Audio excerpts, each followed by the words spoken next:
Students, next जो हमारा important compound है और वो है कॉस्टिक सोडा।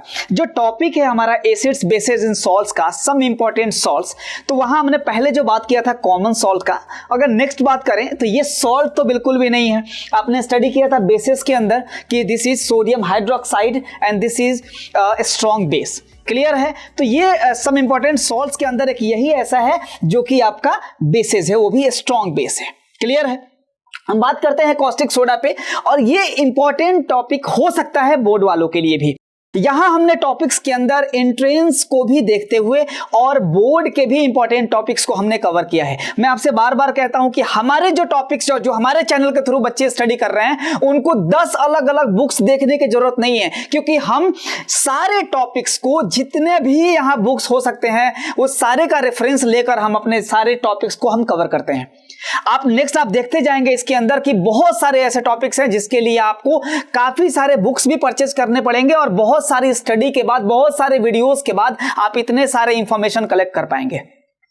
तो इस वजह से आप हमारे चैनल्स पे ऐसे ही बने रहें, और हम स्टार्ट करते हैं कॉस्टिक सोडा को।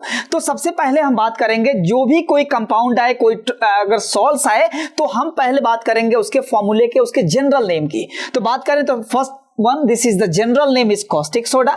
अगर हम इसके फॉर्मूले की बात करें तो NaOH यानी कि सोडियम हाइड्रोक्साइड। क्लियर है? तो यहां से अगर हम बात करें अभी, तो आप देख सकते हैं स्टूडेंट्स कि this is the sodium hydroxide. और अगर हम इसके केमिकल नेम देखिए, यहां पे लिखा हुआ है this is common name is caustic soda.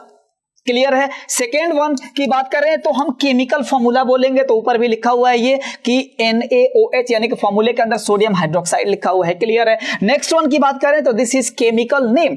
फॉर्मूले के हेल्प से आप इसका केमिकल नेम बता सकते हैं कि सर सोडियम हाइड्रोक्साइड, तो this is sodium and this is hydroxide.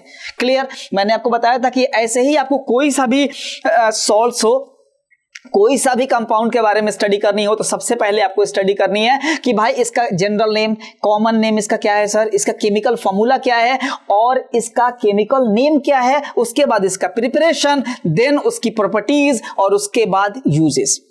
Clear है? इतनी सारी चीजों को हम कवर करेंगे यहां। ठीक है? तो नेक्स्ट वन की बात करें, यहां इंपॉर्टेंट जो सेगमेंट होता है वो होता है प्रिपरेशन का। याद रखिएगा, हर जितने भी सॉल्व्स हैं उसके अंदर जो मेन आप पे फोकस करना है वो होगा आपका जो एनसीईआरटी बेस्ड की बात कर रहा हूं मैं, क्योंकि बहुत सारे ऐसे टॉपिक्स हैं जिसकी प्रॉपर्टीज एनसीईआरटी ने मेंशन नहीं किया है और बोर्ड्स में भी नहीं है, लेकिन यहां प्रिपरेशन आपको फोकस करना है कि इसको क्लियरली आप समझेंगे, क्योंकि ये बोर्ड का इंपॉर्टेंट टर्म होता है।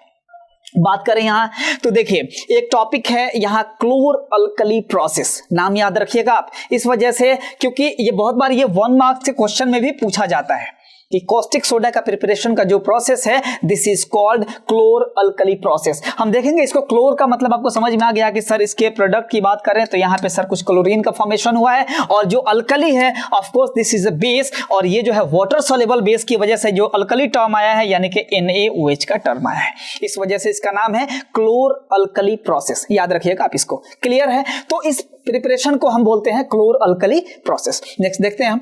तो मैंने आपको पहले अपने वर्ड्स में भी इसको समझाया था कि आपको क्या करना है, जो ब्राइन सॉल्यूशन आपको लेना है। क्लियर? मैंने जो कॉमन सॉल्ट के अंदर भी इसका यूजेस में था कि जो है ये रॉ मटेरियल है for the making of other chemicals like caustic soda, baking soda, और जो है बात करें तो वॉशिंग सोडा के लिए भी ये रॉ मटेरियल है। तो खैर यहां एक टर्म आता है ब्राइन सॉल्यूशन का। ब्राइन का मतलब हो गया स्टूडेंट, सिंपल सी बात है, ब्राइन मींस कि भाई जो सॉल्ट है, नमक है और वाटर, बस नमक और पानी, इसको बोलेंगे हम ब्राइन। क्लियर है? ये वर्ड याद रखिएगा क्योंकि आगे भी ये टर्म आने वाला है। ठीक है? तो हम इससे समझते हैं कि सर हमें क्या करना है, बस ये नमक और पानी का इजीली जो है। अब हमने जो है नेक्स्ट वन की बात करें तो हम भाई अभी जो है प्रैक्टिकल बेस्ड, और हमने एक्सपेरिमेंट जो कर करके भी हम जितने भी रिएक्शंस हैं वो सारी चीजों का भी सीरीज हमें स्टार्ट करने वाले हैं। ठीक है? तो आप वहां से भी आप देख सकते हैं। ठीक, तो हम क्या कर रहे हैं अभी कि जो अभी आप देखें तो ये ब्राइन सॉल्यूशन के अंदर यानी कि सॉल्ट एंड वाटर के अंदर बस आपको क्या करना है, इलेक्ट्रिसिटी पास कराना है।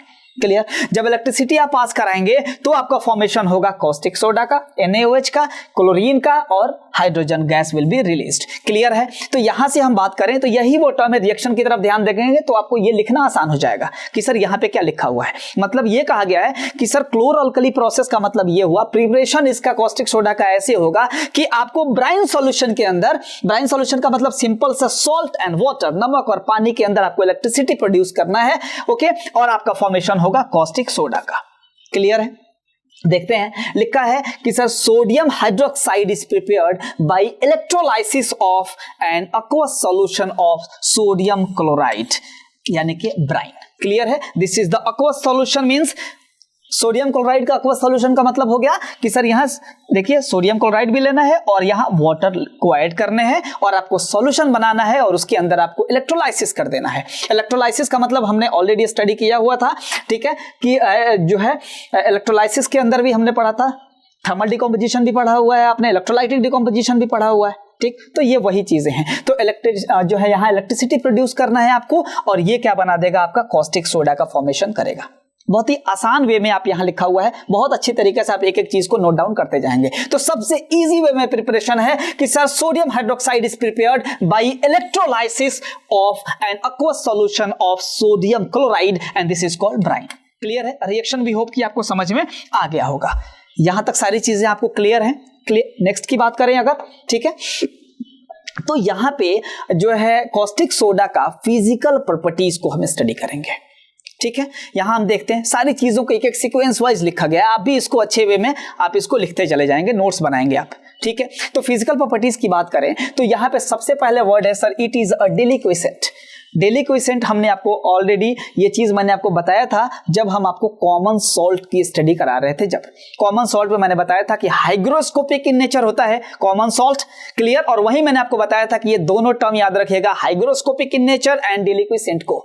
यहां पे मैंने आपको बताया था कि सर ये क्या करते हैं, चाहे हाइग्रोस्कोपिक नेचर का मतलब हो गया कि जैसे ही आप उसको when they are expose to air, हवा में आप ऐसे ही आप जनरली छोड़ दें तो वो धीरे धीरे क्या होने लगेगा, वो गीला होने लगता है, वेट होने लगता है।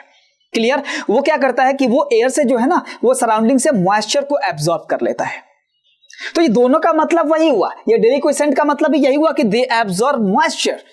क्लियर। और खास बात मैंने आपको दो चीजें बताया था कि डेलिक्विसेंट का मतलब ये भी जो है मॉइस्चर को एब्जॉर्ब करेगा। क्लियर। और ये उस जो मॉइस्चर को एब्जॉर्ब किया रहता है उसके अंदर डिसॉल्व भी हो सकता है, बस इतना ही का फर्क है। लेकिन अगर हाइग्रोस्कोपिक इन नेचर की बात करेंगे तो वो मॉइस्चर को एब्जॉर्ब करेगा, लेकिन जो एब्जॉर्ब किए हुए जो उसने जो मॉइस्चर को एब्जॉर्ब किया उसके अंदर वो क्या हो सकता है, वो डिसॉल्व नहीं होगा, लेकिन ये डिसॉल्व हो जाता है। क्लियर। तो इस वजह से हम यहां पे बात करेंगे दिस इज द डेलिक्विसेंट। तो डेलिक्विसेंट का मतलब हो कि आपको समझ में आ गया होगा कि they absorb moisture from surrounding. Clear. देखिए आगे लिखा हुआ है कि sir it is a deliquescent white crystalline solid. First one याद आपको समझ में आ गया। क्लियर। कॉस्टिक सोडा के बारे में मैं बात कर रहा हूं तो जो है first one this is the deliquescent and white crystalline solid. Next one की बात करें तो sir it is highly soluble in water. Highly soluble है, अभी मैंने बताया था डेलिक्विसेंट वाले जो है ये प्रॉपर्टी के अंदर कि ये जैसे ही अगर ये क्या करेगा, मॉइस्चर को अब्सॉर्ब करेगा और उसके अंदर डिसॉल्व भी हो जाएगा। तो इस वजह से यहां लिखा हुआ है कि sir it is highly soluble in water, highly soluble है इस वजह से। Clear. And the solution is bitter in taste. मैंने पहले भी बताया था, चूंकि बेस की स्टडी कर रहे हैं आप और हमने बेसिस के बारे में पहले भी स्टूडेंट्स को ये पता है कि sir they are bitter in taste. Clear है। और एसिड्स की बात करेंगे तो they are Sawar in test. ठीक है। तो होप कि यहां भी आपको क्लियर समझ में आ गया होगा कि sir it is highly soluble in water and the solution is bitter in taste, corrosive and soapy to touch. इन सारी चीजों के बारे में हमने बात कर रखा है आपका बेस के टॉपिक में। होप कि आपको ये क्लियर हो गया होगा। एक एक पॉइंट्स हम यहां लिखते चले जाएंगे। ठीक है। तो फर्स्ट वन भी क्लियर है, ओके। सेकेंड वन भी आपको क्लियर हो गया होगा। अब बात करें थर्ड वन की तो ये भी बहुत इजी वे में आप समझेंगे कि sir it is sparingly soluble in alcohol. याद रखिएगा इसको, स्पेरेंगली का मतलब स्मॉल अमाउंट में, कम अमाउंट में ही। ठीक है। ये कंप्लीट जो है सॉल्युबल नहीं हो जाएगा, फेयरली सॉल्युबल नहीं है। ये क्या है, caustic soda, this is sparingly soluble in alcohol. Alcohol के अंदर ये कंप्लीट, क्योंकि बहुत सारी चीजें हैं अल्कोहल की। जब हम प्रॉपर्टीज को स्टडी करेंगे, इथेनॉल की स्टडी करेंगे तो वहां हम देखेंगे कि सर वहां पे बहुत सारी चीजें जो वाटर में सॉल्युबल नहीं होती है वो अल्कोहल के अंदर सॉल्युबल हो जाता है। कफ सिरप वगैरह के अंदर आप देखे होंगे वो अल्कोहल भी उसमें मिक्स रहता है। ओके तो इस वजह से ये चीज याद रखिएगा कॉस्टिक सोडा से रिलेटेड कि sir it is sparingly soluble in alcohol, not completely, ठीक है, या फेयरली सॉल्युबल नहीं होता है। लेकिन अगर हम बात करें तो देखिए KOH की, यहाँ पोटेशियम हाइड्रोक्साइड की बात करें, मैंने एक्स्ट्रा पॉइंट इसमें ऐड कर दिया है क्योंकि बहुत बार एंट्रेंस में पूछे जाते हैं सिंगल मार्क में, तो इस वजह से तो potassium hydroxide is fairly soluble in alcohol, ये बात याद रखिएगा। But caustic soda sparingly soluble होता है, और लेकिन KOH मैंने यहाँ ये इस चीज को ऐड कर दिया था ताकि अगर कभी एंट्रेंस के अंदर इस पॉइंट को पूछा जाए तो बच्चे इजिली इसका आंसर दे पाए। क्लियर? नेक्स्ट वन की बात करें, बहुत ही इजी वे में हम सारी चीजों के स्टडी करेंगे। नेक्स्ट वन की बात करें तो सबसे इंपॉर्टेंट जो होता है वो होता है केमिकल प्रॉपर्टीज। याद रखिए स्टूडेंट, जो मेन कोई भी टॉपिक का जो सबसे इंपॉर्टेंट जो टर्म होगा वो होगा केमिकल प्रॉपर्टीज पे हम ध्यान देंगे, और बहुत ही अच्छे वे में। आप एनसीईआरटी के अंदर एक भी ढंग से कहीं से भी पॉइंट वाइज कहीं नहीं लिखा हुआ है, और हमने बहुत सारे बुक्स को, बहुत सारे वीडियोस आपको देखने की जरूरत नहीं है।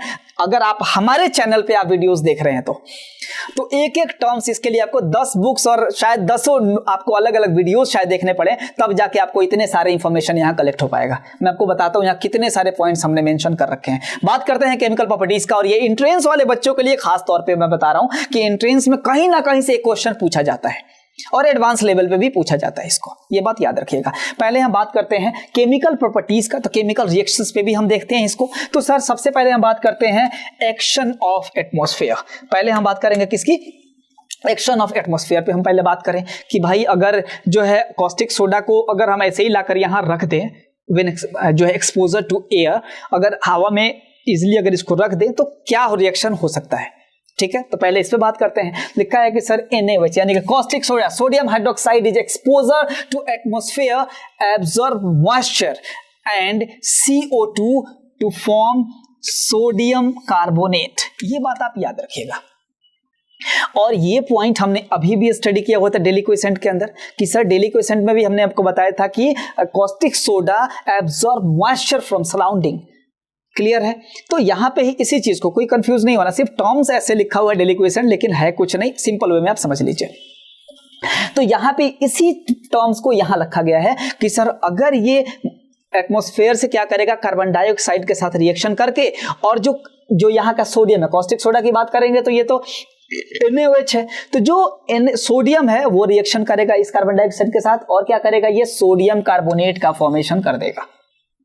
यही चीज यहां लिखा है कि सर व्हेन NaOH यानी caustic soda is exposure to atmosphere, absorbs moisture and carbon dioxide to form sodium carbonate. Reaction की तरफ आप देखिए तो ये आपका कॉस्टिक सोडा है, जैसे ही कार्बन डाइऑक्साइड के साथ रिएक्शन किया है तो क्या बनाया है, ये सोडियम कार्बोनेट का फॉर्मेशन किया है, प्लस वाटर का फॉर्मेशन हुआ है। तो दिस इज द सोडियम, मैं लिख दे रहा हूं ताकि आपको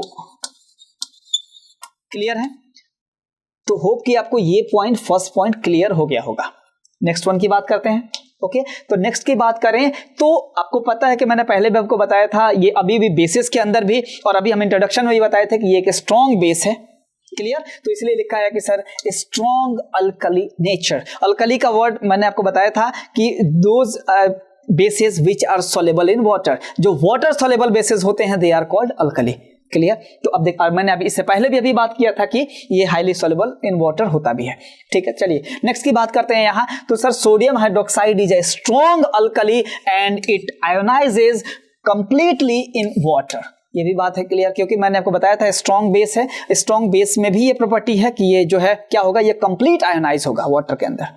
ठीक है, और अगर कंप्लीट आयनाइज होगा और क्या देगा, ये कंप्लीट आयनाइज होकर बेसिस जो होंगे और वो हाइड्रोक्साइल आयंस को प्रोड्यूस करते हैं। ठीक है, तो वही चीज यहां है कि जो सोडियम हाइड्रोक्साइड है यानी caustic soda is a strong alkali, ये बात याद रखिएगा, and it ionises complete in water. Reaction से आप समझ जाएंगे कि सर ये जो हमारा कॉस्टिक सोडा है, देख लीजिए कंप्लीट जो है वाटर के अंदर आयोनाइज होकर क्या बना देगा, ये देखिए सोडियम एंड हाइड्रोक्साइल आयन का फॉर्मेशन करेगा। क्लियर? ये पॉइंट आपको याद हो गया होगा, ये हमने ऑलरेडी बेसिस के अंदर भी इसको स्टडी किया हुआ था। तो ये दोनों पॉइंट आपको क्लियर हो गए। थर्ड पॉइंट की बात करते हैं हम। तो यहां बात करें तो एक टर्म ऐसा है एम्फोट्रिक मेटल्स का, हमने इस टॉपिक्स पे भी बताया था, और ये जो है नेक्स्ट जो है मेटल्स एंड नॉन मेटल्स का बहुत ही इंपॉर्टेंट टॉपिक है। याद रखिएगा एम्फोट्रिक मेटल्स या एम्फोट्रिक ऑक्साइड्स, ये क्वेश्चन आता है। ओके तो अभी हम बात करते हैं इसके अंदर। तो एम्फोट्रिक मेटल्स होंगे क्या, पहले आप ये समझ लीजिए। या एम्फोट्रिक ऑक्साइड्स के नाम से क्वेश्चन आता है, ठीक है। तो देखिए जैसे कुछ ऐसे ऑक्साइड्स होंगे ओके जो कि इजिली एसिड्स के साथ भी रिएक्शन करते हैं और बेसिस के साथ भी रिएक्शन करते हैं। क्लियर है? तो ऐसे जो मेटल ऑक्साइड्स हैं, ठीक है, या ऐसे जो ऑक्साइड्स होंगे they are called amphoteric oxides, जो एसिड्स के साथ भी रिएक्शन करते हैं। Those oxides which can react acids as well as bases. Okay जैसे जिंक का ऑक्साइड, एल्यूमिनियम का ऑक्साइड, तो वो एसिड्स के साथ भी रिएक्शन करते हैं और एज वेल एज बेसिस के साथ भी रिएक्शन करते हैं। ओके तो यहां पे हम बात करें कुछ एम्फोट्रिक मेटल्स का, तो ये आप याद रखें कुछ ऐसे ट्रिक्स के, सब चीजों के लिए याद रखने के लिए शॉर्ट ट्रिक्स भी होते हैं, ठीक है। तो अगर ऐसे तो आपको दिख रहा है कि यहां सर ये this is the zinc, this is beryllium, this is aluminium, this is gallium, this is tin and this is lead, ठीक है। तो यहां से अगर हम बात करें इसका शॉर्ट ट्रिक्स याद रखने का, तो थोड़ा सा आप यहां याद कर सकते हैं कि ये जो है इस तीनों को याद रखने के लिए बोल सकते हैं जनाबे आली, ऐसे बोल सकते हैं आप, जेडन, दिस इज जनाबे आली, ये याद रख सकते हैं। ये आप लिख सकते हैं यहां से कि GA और SN है, तो आप इसको याद कर सकते हैं गाना सुनो, ऐसे भी आप याद रख सकते हैं शायद, ठीक है। और ये PB में आपको जो दिल करे आप इसको ऐड कर सकते हैं। PB से अब गाना भी है, सुनो भी है, तो पब इसको यूज कर सकते हैं आप। तो यहां आप शॉर्ट तरीके से अगर याद करें तो ये हो जाएगा जनाबे आली गाना सुनो पब में, ऐसे आप आसानी से याद कर सकते हैं। तो ये जनाबे आली से अगर याद रखेंगे तो ये बहुत ही इंपॉर्टेंट है, मैं आपसे बार बार कह रहा हूं कि ये आपको याद रखने हैं, ठीक है। ये आपको एडवांस लेवल पे भी इसका काम है, तो यहां से आप याद रखेंगे, ठीक है, कि जेडन दिस इज जनाबे आली गाना सुनो पब में, ये चीजें शायद आपको याद हो गई होंगे, ठीक है। तो यहां से हमने इन सारे टर्म्स को आप याद रखिएगा, ठीक है। तो कुछ ऐसे जो मेटल्स हैं जिसके ऑक्साइड्स क्या होंगे, वो मेटल्स के जो है एसिड्स के साथ भी रिएक्शन करेंगे एज वेल एज बेसिस के साथ भी रिएक्शन करेंगे। क्लियर है? तो होप कि आपको, चलिए अब हम इस टॉपिक पे आते हैं वापस से। तो लिखा है action on amphoteric metals. Amphoteric metals के बारे में हम बात करें तो इसका एक्शन की बात करें, देखिए एम्फोट्रिक मेटल्स याद हो गया होगा आपको, and reacts with sodium hydroxide, यानी कॉस्टिक सोडा के साथ जब रिएक्शन करेंगे तो दे लिबरेट हाइड्रोजन गैस, ये बात आप याद रखिएगा यहाँ, ठीक है। सॉल्ट का फॉर्मेशन करेगा, ठीक है, यहाँ क्या करेंगे, ये सॉल्ट का फॉर्मेशन करेंगे प्लस हाइड्रोजन गैस को लिबरेट करेंगे। Clear?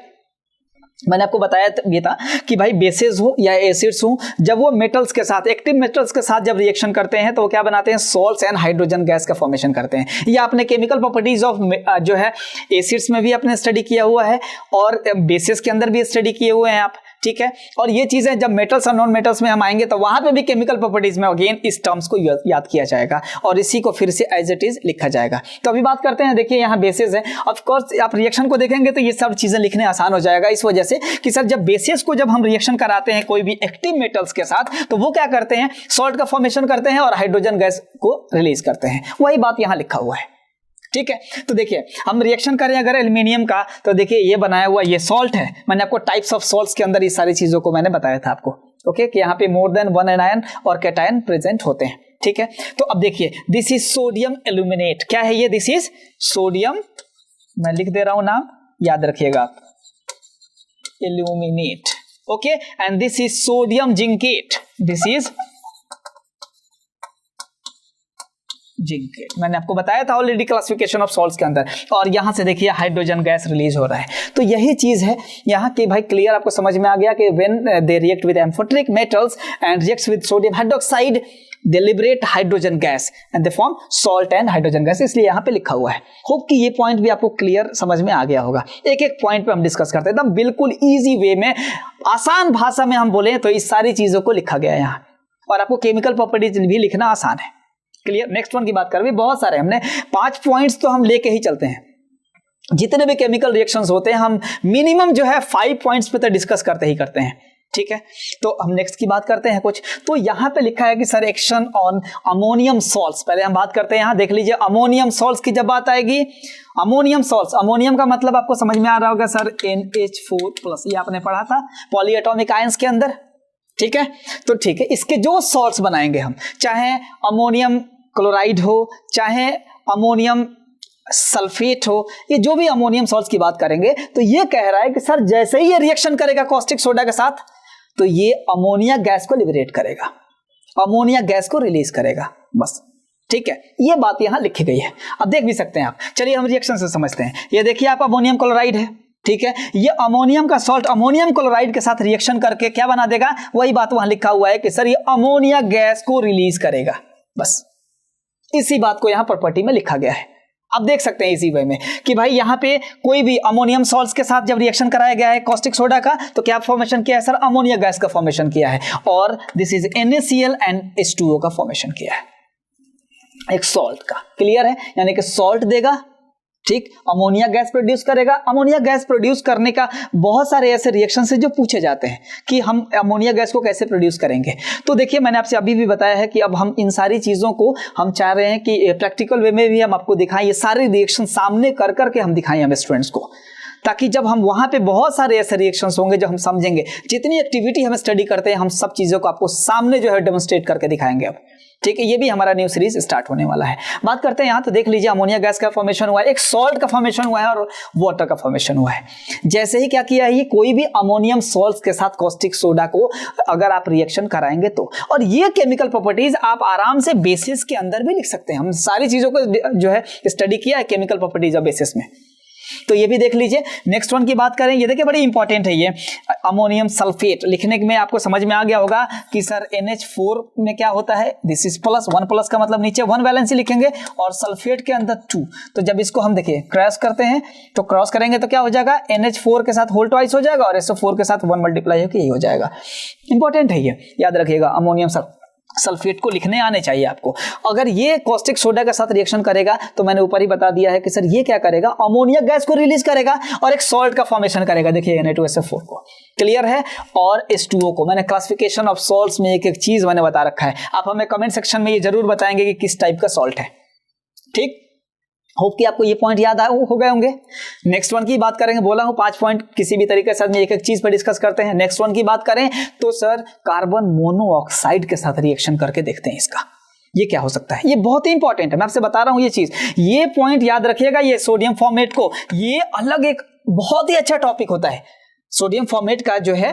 This is the salt of, आपने एक नाम सुना होगा फॉर्मिक एसिड का, याद आ रहा है फॉर्मिक एसिड, मैंने आपको एसिड्स के अंदर भी बताया था, ठीक है। तो वहां से आप देखिए आप, तो ये जो है ये उसका ही सॉल्ट है।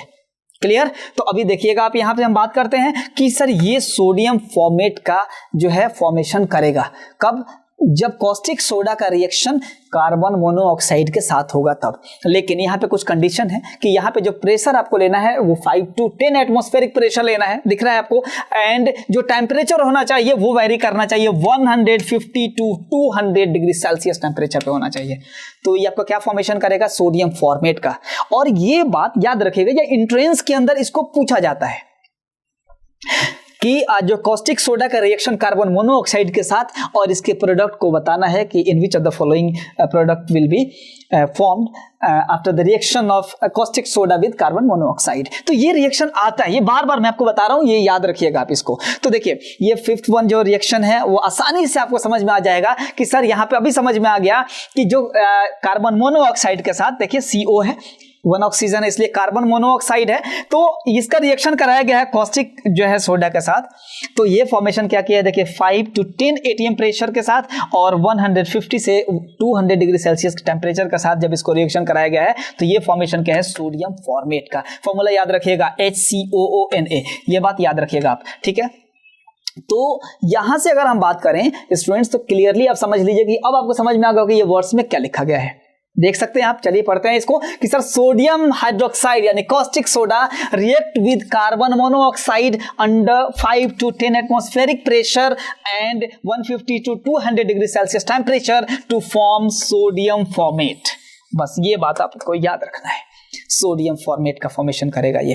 होप कि आपको ये सारे पॉइंट्स क्लियर हो गए होंगे। आप बहुत ही अच्छे वे में सारे पॉइंट्स को लिखते जाएंगे, एक एक चीज आप पढ़ेंगे। आप हमारे वीडियोस में रहने का यही फायदा है कि आपको अलग मार्केट से 10 बुक्स नहीं खरीदने हैं। मैं बार बार इस चीज को बोलता हूं कि आप सिर्फ इन सारे हमारे वीडियोस को आप फॉलो करें। ऐसा कोई पॉइंट नहीं होगा जो कोई भी मार्केट के अलग बुक्स में, लाइक आप मुझसे अगर 10th की स्टडी कर रहे हैं तो इसके लिए अलग अलग बुक्स लेने की कोई जरूरत नहीं है। ये सारी चीजें हम कवर करते हैं यहाँ, और इस सिर्फ और सिंगल जो हमारे नोट्स या वीडियोस के अंदर आपको एक एक पॉइंट्स यहाँ मिल जाएगा।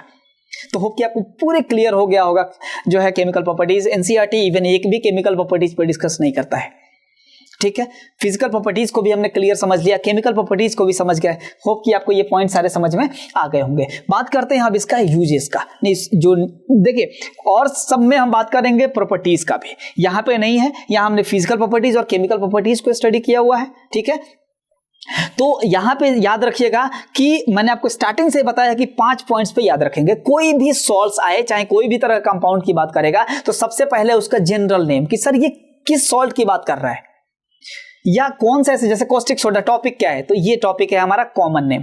उसके बाद हम बात करेंगे उसका केमिकल फॉर्मूला, सेकेंड हो गया। तीसरा उसका केमिकल नेम। ये सब छोटे छोटे पॉइंट्स हैं। जो मेन पॉइंट आएगा वो होगा कि सर उसका प्रिपरेशन और उसकी प्रॉपर्टीज और उसके यूजेस। तो ये जो 3 पॉइंट है, 3 स्टार्टिंग का, 3 ये लास्ट का, ये बहुत ही इंपॉर्टेंट है। हम एक एक सेगमेंट पे बात करेंगे। क्लियर? तो जनरल नेम यानी common name, chemical formula, chemical name, ये अलग हो गया। जो उसके बाद हम बात करेंगे इसका प्रिपरेशन, मेन सेगमेंट है। उसके बाद इसकी प्रॉपर्टीज और उसके बाद इसके यूजेस। होप कि आपको ये सारी चीजें क्लियर हो गया होगा। ये हमारा लास्ट सेगमेंट क्या है, यूजेस है। ठीक है, हमने सारे टॉपिक्स पे डिस्कस किया हुआ है। आपको स्टडी आप काउंट कर लीजिए, हमने सब पे बात किया हुआ है। जो उसका कॉमन नेम है, चाहे उसका केमिकल फॉर्मूला है, चाहे उसका केमिकल नेम है, प्रिपरेशन है, यूजेस है, यूजेस और इसकी प्रॉपर्टीज हमने फिजिकल और केमिकल को भी सेपरेट करके स्टडी किया हुआ है। बात करते हैं यहाँ अब यूजेस के अंदर भी अगर मैं आपको बात करूं तो सर यहाँ कॉस्टिक सोडा का ही यूज नहीं हम देखेंगे। हम जो जितना बाई प्रोडक्ट जो बना हुआ था वहां by the electrolysis of Bryan यानी कि सॉल्यूशन ऑफ सोडियम क्लोराइड, तो वहां पे हमारे 3 चीजों का फॉर्मेशन हुआ था। एक तो हुआ था सर कॉस्टिक सोडा जिसपे हम बात कर रहे हैं। नेक्स्ट वन की हुआ था सर क्लोरीन गैस का और हाइड्रोजन का भी। तो हम यूजेस में भी क्या करेंगे, सबको सेपरेट स्टडी करेंगे, चाहे वो कॉस्टिक सोडा हो। उसके बाद हम बात करेंगे तो जो है हाइड्रोजन पे और उसके बाद हम क्लोरीन पे, क्लोरीन और हाइड्रोजन दोनों पे भी बात करेंगे हम। ठीक है, तो देखते हैं इसके यूजेस को। बहुत ही आसान भाषा में लिखा हुआ है, आप आराम से इसको देखते हैं और इसको आप लिखते जाइए, नोट डाउन करते जाइए। सबसे पहले हम बात करेंगे कॉस्टिक सोडा का। तो ये यूजेस जो है हम पढ़ेंगे अभी chapter number 4 carbon and its compound के अंदर, जब सोप और डिटर्जेंट को हम जब स्टडी करेंगे तब उसका फॉर्मेशन करेंगे तब। तो वहां पे भी हम कॉमन सॉल्ट में भी ये बात आई थी, उसके भी यूजेस में था, कॉस्टिक सोडा में भी है। ठीक है कि सर इट इज यूज्ड, ये कॉमन टर्म हमने यहां लिख दिया है ताकि यहां से आप नेक्स्ट कंटिन्यू कर सकते हैं। It is used in the manufacture of soaps and detergent. Hope कि आपको ये पॉइंट क्लियर हो गया होगा। नेक्स्ट वन की बात करें तो sir it is used for making artificial fibres like rayon. ठीक है, ये भी बात आपको समझ में आ गया होगा कि सर आर्टिफिशियल फाइबर से एक नेचुरल फाइबर होता है और एक आर्टिफिशियल फाइबर्स होता है। क्लियर है? तो ये आर्टिफिशियल फाइबर जैसे रेयन है, इसको भी जो है क्या करते हैं, इसकी मेकिंग में यूज करते हैं। दोनों पॉइंट याद हो गया होगा। तीसरे की भी बात कर लेते हैं तो sir it is used in the manufacture of paper. हमने अलग अलग सेपरेट लिखा हुआ है एक एक चीज को ताकि आपको सेपरेटली याद रहे। तो सर यहीं से ही 3-4 यूज हो गए कि sir it is used in the manufacture of soaps and detergent, artificial fibre like rayon. Okay, बात करें नेक्स्ट तो this is used in the manufacture of paper. Okay, next one की बात करते हैं तो it is used in, okay आपको clear हो गया होगा, it is used in the extraction of aluminium. ये याद रखिएगा, इसका जो ओर है इसका नाम है बॉक्साइट। ओके, देखिए बॉक्साइट ओर, क्लियर है? तो जब हम एक्सट्रैक्शन ऑफ मेटल्स जब हम स्टडी करेंगे मेटल्स एंड नॉन मेटल्स के अंदर, तो वहां पे हम इसको स्टडी करेंगे भाई। और वहां पे एल्यूमिनियम वाले के अंदर एक जो है बहुत इंपॉर्टेंट टर्म आता है बेयर्स प्रोसेस का, हम उसको भी डिस्कस करेंगे। एनसीईआरटी नहीं करता है, बहुत ही अच्छे वे में और बहुत आसान भाषा में हम उसको भी डिस्कस करेंगे। ठीक है, तो खैर यहाँ पे ही हम बात कर, इसी एक्सट्रैक्शन के अंदर का ये टॉपिक है एल्यूमिनियम के अंदर का। जब हम बॉक्साइट ओर से क्या करते हैं, जो जितने भी अर्थ जो क्रस्ट के अंदर तो बात करें तो प्योर मेटल्स तो नहीं निकलता है, उसके ओर्स के फॉर्म में ही निकलते हैं। ठीक है, तो ये ओर्स को ही बाद में क्या करते हैं, हम उसको एक्सट्रैक्शन के प्रोसेस से गुजारते हैं, 4 तरह के प्रोसेस से गुजारते हैं और उसके बाद हमारा प्योर जो है क्या एल्यूमिना मिलता है। बहुत सारी चीजें हैं, चाहे हम आयरन के लिए करें, चाहे हम जो है कॉपर के लिए कर रहे होंगे, सबका एक्सट्रैक्शंस के लिए हम बात करेंगे मेटल्स और नॉन मेटल्स में। बहुत ही अच्छा टॉपिक है। खैर यहाँ पे हम बात करते हैं तो इन द एक्सट्रैक्शन ऑफ, एक्सट्रैक्शन का मतलब होता है उसमें से निकालना, ठीक है ना, यानी कि जो बॉक्साइट ओर्स जो होते हैं, जो जमीन के नीचे से जो मिनरल्स के फॉर्म में निकालते हैं आप, तो वो क्या होते हैं, वहां से प्यूरिफाई करके 4 प्रोसेस से गुजारने के बाद क्या होता है, हमारा प्योर एल्यूमिना मिलता है, जिसको हम extraction of metals from their ores ऐसे बोलते हैं। ठीक है, तो अभी याद रखें कि एल्यूमिनियम का जो है क्या नाम है, ये बॉक्साइट ओर का नाम है। ठीक है, इसलिए लिखा है कि in the extraction of aluminium in the purification of bauxite. देख लीजिए, एल्यूमिनियम जो है in the purification of bauxite ore, bauxite ore का प्यूरिफिकेशन के लिए हम यूज करते हैं और यहाँ से प्योर एल्यूमिना हम ऑब्टेन करते हैं। क्लियर है, होप ये बात याद आ गया होगा। नेक्स्ट वन की बात करते हैं। देखिए बहुत ही आसान चीजें हैं, बहुत सारा ऐसा मेटल्स है जिसके अंदर हम क्या करते हैं, ग्रीज लगाते हैं, ग्रीजिंग करते हैं। तो बहुत बार जब यूज करके जब ग्रीज को क्या करना होगा, डी ग्रीज करना होगा, पुराने वाले ग्रीजिंग को हटाना होगा, देन उसके बाद हम क्या करेंगे, न्यू ग्रीजिंग अप्लाई करेंगे।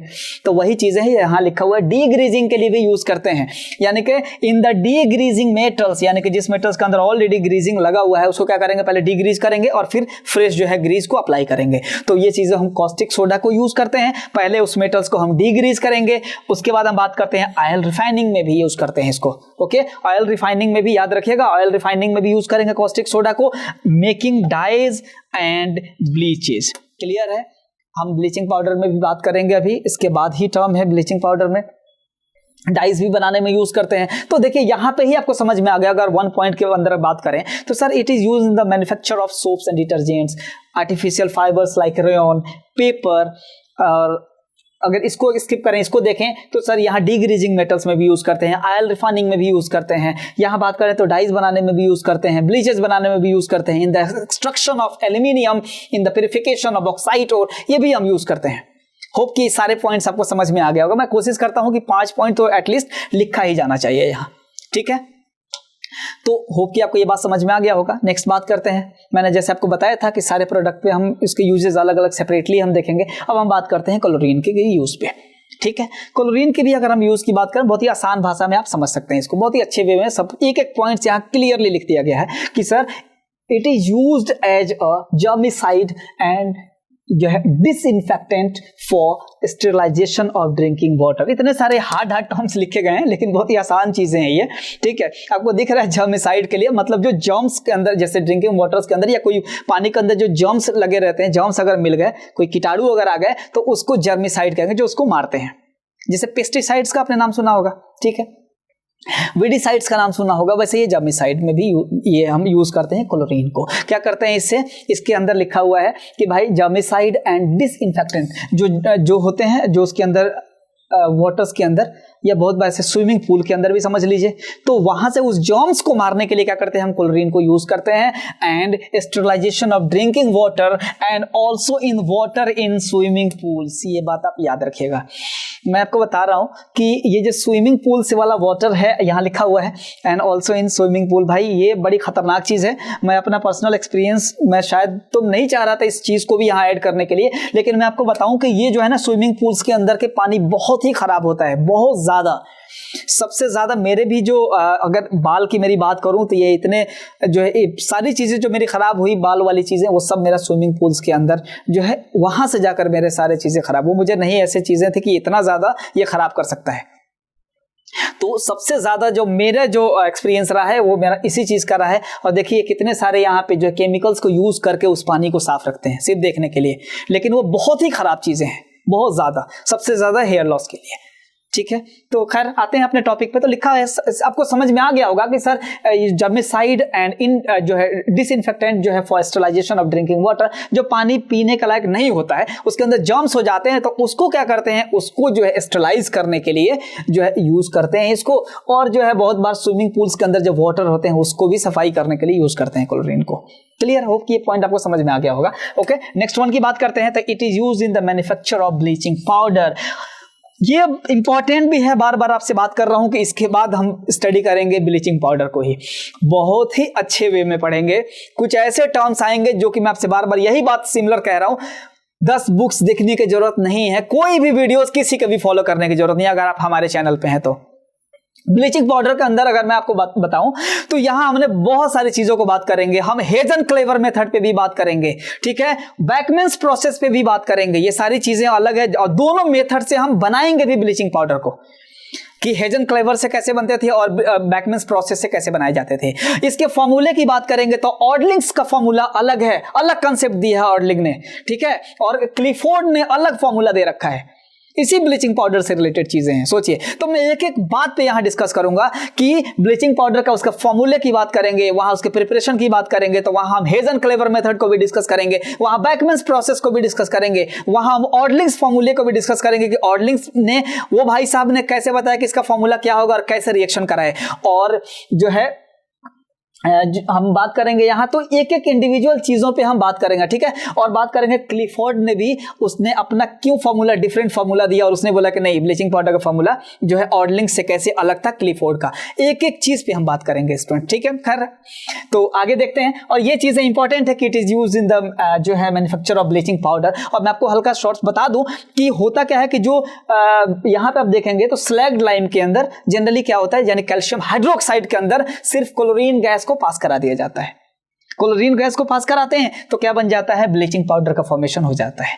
ओके, फॉर्मूले की बात करते हैं तो CaOCl2 कैल्शियम ऑक्सीक्लोराइड फॉर्मूला होता है ब्लीचिंग पाउडर का, कैल्शियम ऑक्सीक्लोराइड, ठीक है। तो यहाँ पे हम बात करेंगे, ये हमने टाइप्स ऑफ सॉल्ट्स के अंदर भी स्टडी किया था। आप देखिए याद आएगा तो बताएंगे, मुझे कमेंट सेक्शन में जरूर बताएंगे आप किस टाइप का सॉल्ट है ये, ठीक है।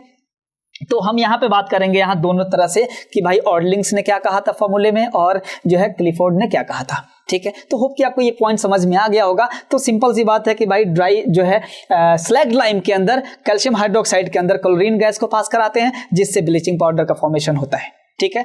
और ये तो सिंपल सी बात है, ऑर्डलिंग्स भी बेचारे यही बोले, लेकिन क्लिफोर्ड का अलग है फॉर्मूला, हम उस पर भी बात करेंगे। नेक्स्ट वन की बात करते हैं, हम वो भी देखेंगे कि कैसे जो है इसको फॉर्मेशन करते हैं और जो है ऐसे प्लांट्स होते कैसे हैं। हम एक एक चीज पे डिस्कस करेंगे, ठीक है। इसके प्लांट्स पे भी, हेजन्स क्लेवर पे भी बात करेंगे और बैकमेंस के भी बात करेंगे, दोनों पे बात करेंगे। नेक्स्ट वन की बात करते हैं, इन द मैन्युफैक्चर ऑफ जो है हाइड्रोक्लोरिक एसिड HCl, क्लियर है। तो देखिए इसका जो यूज करते हैं क्लोरीन का जो है हाइड्रोक्लोरिक एसिड का फॉर्मेशन में भी यूज करते हैं इसको। नेक्स्ट वन की बात करते हैं, ठीक है। It is use in the manufacture of plastics, जैसे आपने पीवीसी का नाम सुना होगा, पीवीसी पाइप्स बहुत ही कॉमन आजकल यही यूज होता है पीवीसी, जिसका नाम याद रखिएगा, this is the polyvinyl chloride, this is polyvinyl chloride. And pesticides के अंदर भी यूज करते हैं, हमने आपको बताया था कि जर्मिसाइड्स है, पेस्टिसाइड्स हैं, जो कि बहुत सारे जैसे खेत में भी आप देखे होंगे बहुत सारे पेस्टिसाइड्स का छिड़काव करते हैं, जैसे DDT डाइक्लोरोडाइफेनाइल ट्राइक्लोरोइथेन को यूज करते हैं, है ना। अपने ये जो है पेस्टिसाइड्स होते हैं जो किसान यूज करते हैं खेतों में, ठीक है ना, ये वो पेस्टिसाइड्स होते हैं, ठीक है, जिसका नाम है डाइक्लोरोडाइमेथाइल ट्राइक्लोरोइथेन को यूज करते हैं आप। तो ये जो है अनवांटेड जैसे उसमें कीड़े वगैरह लग जाते हैं तो उसको छिड़काव करते हैं, ठीक है ना, ये यूज करते हैं किसके अंदर, क्लोरीन के अंदर।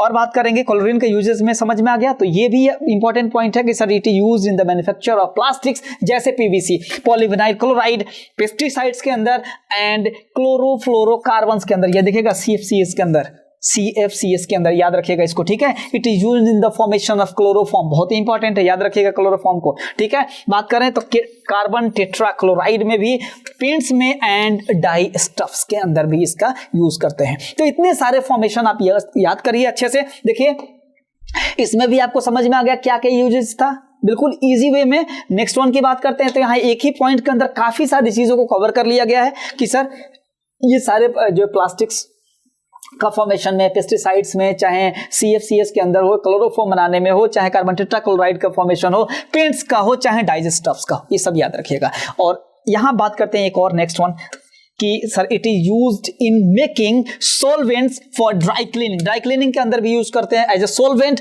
ठीक है। जैसे आप याद रखिएगा ये ट्राइक्लोरोइथेन, इसका याद रखिएगा, ठीक है, ट्राइक्लोरोइथेन को, दिस इज अ सॉल्वेंट जिसको हम ड्राई क्लीनिंग के अंदर यूज करते हैं। मैं हमेशा याद बता रहा हूं ना आपको कि 5-5 पॉइंट्स हम चाहते हैं कि हर चीज का, उससे बहुत सारी चीजें क्लियर हो जाती हैं, ठीक है। तो हम सारी चीजों को यहाँ आप कवर कर चुके हैं यूजेस के अंदर। नेक्स्ट एक और यूज की बात करेंगे हम, ऐसे तो छोड़ेंगे नहीं, तो यूजेस ऑफ हाइड्रोजन पे भी आएंगे, हर चीज को हम पढ़ेंगे, ठीक है। यहाँ हम बात करते हैं हाइड्रोजन का, तो आसान भाषा में समझते हैं इसको कि sir it is used in the manufacture of ammonia which is used for the manufacture of various fertilisers. याद रखिएगा इसको कि सर यहाँ अमोनिया, हाइड्रोजन का जो यूजेस है बहुत बार, इसका बहुत ही जो कमर्शियल लेवल पे सबसे ज्यादा यूजेस है, जो यूरिया वगैरह का जो फॉर्मेशन होता है, यानी कि अमोनियम जो है, याद रखिएगा इसको, बहुत सारे अमोनियम का जो है नाइट्रेट, याद रखिएगा ये फॉर्मूले को, ठीक है, कैल्शियम अमोनियम नाइट्रेट को, CAN, जिसको शॉर्ट में कहते हैं, ठीक है। देखिए बहुत सारे यूरिया को जो है फर्टिलाइजर्स का फॉर्मेशन करने के लिए यूज करते हैं हाइड्रोजन को, यानी कि it is used in the manufacture of ammonia and further which is used in the manufacture of fertilisers like urea, ammonium sulphate. ये बात याद रखिएगा आप, अमोनियम सल्फेट का फॉर्मूला आपको समझ में आ ही गया होगा, मैंने आपको बताया था अमोनियम सल्फेट का फॉर्मूला क्या हो सकता है, this is NH4 whole twice and SO4, this is ammonium sulphate. Okay, next one की बात करते हैं तो कैल्शियम अमोनियम नाइट्रेट CaN को भी यूज जो है इसके मैन्युफैक्चरिंग में यूज करते हैं हाइड्रोजन को। क्लियर है। नेक्स्ट वन की बात करते हैं हम, फर्स्ट वन क्लियर है। Next, in the hydrogenation of vegetables oils, ये बात आप याद रखिएगा, एनसीईआरटी का बहुत ही इंपॉर्टेंट क्वेश्चन है और ये आप एडिशन रिएक्शंस के अंदर भी हम इसको स्टडी करते हैं हाइड्रोजनेशन को। एनसीईआरटी का एक्सरसाइज का क्वेश्चन है, what do you mean by hydrogenation of oil. Okay, hydrogenation में और एडिशन रिएक्शन बहुत ही इंपॉर्टेंट टॉपिक है ये कार्बन्स कंपाउंड्स के लिए। जो बच्चे अभी स्टडी करेंगे इसको, ये आना ही आना है। एडिशन रिएक्शन फिक्स क्वेश्चन होता है, बोर्ड का फेवरेट क्वेश्चन है। खैर, हम यहाँ पे थोड़ी सी यूजेस की बात करें तो यहाँ पे जो एडिशन रिएक्शन का मतलब भी समझ में आ गया, सर नाम में ही एडिशन है, यानी कि कुछ ना कुछ जो है यहाँ पे क्या करते हैं, जो है ऐड किया जाता है डबल और ट्रिपल बॉन्ड के अंदर, यानी कि हाइड्रोजन को ऐड किया जाता है, इसलिए इसका नाम एडिशन रिएक्शन है। और जिसको हम क्या बोलते हैं, हाइड्रोजनेशन ऑफ वेजिटेबल ऑयल्स, यानी कि हाइड्रोजनेशन ऑफ ऑयल्स में क्या करेंगे आप देख लीजिए, यहाँ हाइड्रोजन गैस को ऐड करते हैं। तो खैर ये हम वहाँ का मैन्युफैक्चरिंग में, यानी कि ये जो प्रोसेस आएगा, एडिशन रिएक्शन भी आएगा और हाइड्रोजनेशन भी आएगा, तो वहाँ स्टडी करेंगे। बाकी ये बात है कि वहाँ रिएक्शंस के अंदर हाइड्रोजन को ऐड किया जाता है, तो इस वजह से इसका यूजेस में बहुत ही इंपॉर्टेंट यूजेस है ये डेली लाइफ के अंदर कि sir it is used in the hydrogenation of oil, याद रखिएगा, हाइड्रोजनेशन ऑफ वेजिटेबल ऑयल्स, ठीक है। और जिसको हम क्या करते हैं, टू ऑब्टेन सॉलिड फैट्स, ये जो वेजिटेबल्स जो ऑयल्स होते हैं जनरली ये क्या हो जाते हैं, वेजिटेबल्स घी में कन्वर्ट हो जाते हैं। ये बात आप याद रखिएगा, जो अनसैचुरेटेड था वो सैचुरेटेड में कन्वर्ट हो जाता है। एडिशन रिएक्शन बहुत ही इंपॉर्टेंट फेवरेट टॉपिक है बोर्ड का, ठीक है। तो होप कि आपको ये बात आपको समझ में आ गया होगा कि सर इसका जो यूज है वो हाइड्रोजनेशन ऑफ वेजिटेबल्स ऑयल्स में यूज करते हैं। हो गया क्लियर है। तो यहाँ वेजिटेबल ऑयल को क्या करते हैं हम, जो वेजिटेबल घी है यानी कि सॉलिड फैट्स में उसको कन्वर्ट किया जाता है, ठीक है। हेल्थ के लिए तो अच्छा नहीं है, लेकिन अब ये रिएक्शन है और ये तो कराना ही जाता है। तो बात ये है कि यहाँ पे ये रिएक्शंस पढ़ने ही है और इसका प्रोडक्ट आपको समझ में आ गया कि वो सॉलिड फैट्स का फॉर्मेशन होता है, हाइड्रोजनेशन कहते हैं इसको। नेक्स्ट वन की बात करते हैं तो ये बहुत ही इंपॉर्टेंट भी चीजें हैं, ये याद रखिएगा एकदम एक वर्ड में कि सर मिथेनॉल बनाने में, ये बात याद रखिएगा। आगे हम पढ़ेंगे अल्कोहल का, जो सिंपल अल्कोहल है, सबसे पहला अल्कोहल की बात करेंगे वो होगा मिथेनॉल, उसके बाद इथेनॉल, इथेनॉल पे भी बात करेंगे, वो भी इंपॉर्टेंट टॉपिक है कार्बनिक कंपाउंड का। लेकिन यहाँ जो है इसका मिथेनॉल का फॉर्मेशन में यूज करते हैं, याद रखिएगा। ये OH जो है ये अल्कोहल ग्रुप से लिया गया है और ये जो फंक्शनल ग्रुप है OH ये अटैच रहता है, इसलिए इसका नाम है मिथेनॉल, OL लगा हुआ है, ठीक है। तो खैर बात करते हैं, ये मैन्युफैक्चरिंग ऑफ मिथेनॉल का फॉर्मेशन में यूज करते हैं आप हाइड्रोजन को, क्लियर है। नेक्स्ट वन की बात करते हैं तो sir it is used in the metallurgy as a reducing agent to reduce heavy metal oxides to free metals. ये बात आप याद रखिएगा, मेटलर्जिकल प्रोसेस के में स्टडी करेंगे, मेटल्स और नॉन मेटल्स में, वहां पे भी हम पढ़ेंगे। और कि sir it is used in metallurgical process यानी कि metallurgy to as a reducing agent. हमने ऑलरेडी आपसे ऑक्सीडाइजिंग एजेंट, रिड्यूसिंग एजेंट के बारे में हमने चैप्टर 1 में डिस्कस कर चुके हैं हम लोग, तो वहां पे भी हम बात करेंगे। तो मेटलर्जी के अंदर as a reducing agent use होता है कौन सा, ये हाइड्रोजन जो है, clear, to reduce heavy metals oxides to free metals, clear है ये चीज। नेक्स्ट वन की बात करते हैं तो लिक्विड हाइड्रोजन, ये बहुत ही इंपॉर्टेंट यूज है, याद रखिएगा इसको कि सर लिक्विड हाइड्रोजन मतलब mix with liquid oxygen, clear है। ये बात आप याद रखिएगा इसको कि सर ये जो लिक्विड हाइड्रोजन है यानी कि जिसके अंदर क्या होता है, लिक्विड ऑक्सीजन भी मिक्स होता है, उसका यूज करते हैं इन रॉकेट फ्यूल्स में, ये बात आप याद रखिएगा, ठीक है। आने वाला टाइम भी इसी चीज का है, हाइड्रोजन गैस का ही है, याद रखिएगा। आने वाला जो टाइम है ये फ्यूल्स के लिए, उसमें सबसे ज्यादा जो बात करेंगे वो उस पे ही, हाइड्रोजन वाले पे ही। तो खैर अभी हम बात करते हैं यहाँ, तो सर ये जो लिक्विड जो हाइड्रोजन होता है यानी कि जो मिक्स विद लिक्विड ऑक्सीजन के साथ जो मिक्स होता है वो कहाँ यूज होता है, it is used as a rocket fuel, rocket fuel में भी यूज करते हैं। होप कि आपको ये सारे पॉइंट्स क्लियर हो गए होंगे। हमने एक एक पॉइंट्स को एकदम बिल्कुल आसान भाषा में यहाँ लिख रखा है, बहुत इजी वे में आपने सारी चीजें हमने स्टडी कर लिया है कॉस्टिक सोडा को। होप कि यहाँ से कोई ऐसे टर्म्स नहीं रह गए होंगे और बच्चों को भी एक एक टर्म्स आपको आने चाहिए हर पॉइंट से, ठीक है। तो अभी आपको होप कि ये सारे पॉइंट्स यहाँ क्लियर हो गए होंगे, ठीक। तो अभी हम जब नेक्स्ट जो हम सॉल्ट्स की बात करेंगे, ठीक है, और वो सॉल्ट होगा अब जो है next one, this is bleaching powder, clear है।